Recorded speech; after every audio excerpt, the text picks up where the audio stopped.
एकनाथ शिंदे काँग्रेसमध्ये जाणार होते. संजय राऊत यांचा मोठा दावा. दिल्लीत अहमद पटेलांना भेटले होते आणि पृथ्वीराज चव्हाणांना याबद्दल विचारा असं आव्हान.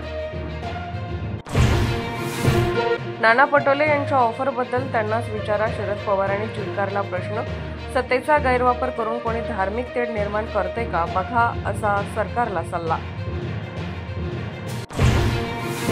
आपली वाचाच गेली. शिंदे आणि अजित पवारांना सोबत येण्याच्या नाना पटोले यांच्या ऑफरवर संजय राऊतांची प्रतिक्रिया. तर राजकारणामध्ये कोणीही दुश्मन किंवा दोस्त नसतो, वडेट्टीवारांचं मत.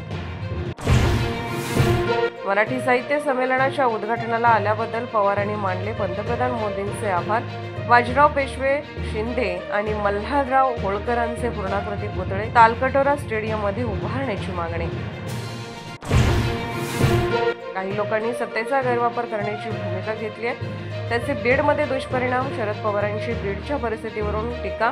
बीडमधल्या सगळ्या गंभीर लोकांना मोठं करण्यात पवारांचाच हात. अंजली दमानी यांचा हल्लाबोल.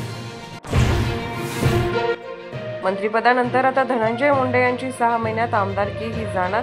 करुणा शर्मा यांचा दावा. निवडणुकीच्या प्रतिज्ञापत्रात करुणांच्या नावाचा उल्लेख केला नसल्याने कोर्टात लढाई.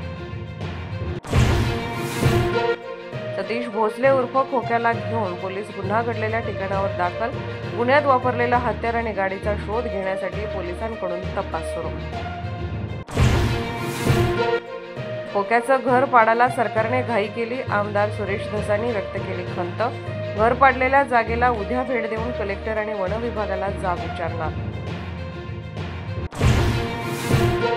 कोर्टाने नोंदवलेलं निरीक्षण योग्यच. कुणाला कोणत्या कोर्टात जायचं आहे जाऊ द्या. माणिकराव कोकडे यांचं आव्हान. तर कोकडे यांच्या निकालाविरोधात हायकोर्टात याचिका.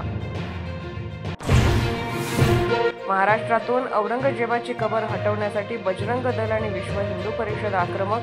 17 मार्च रोजी आंदोलन करून मुख्यमंत्र्यांना देणार निवेदन. नंतर औरंगजेब कबर परिसरामध्ये पोलीस बंदोबस्तात वाढ.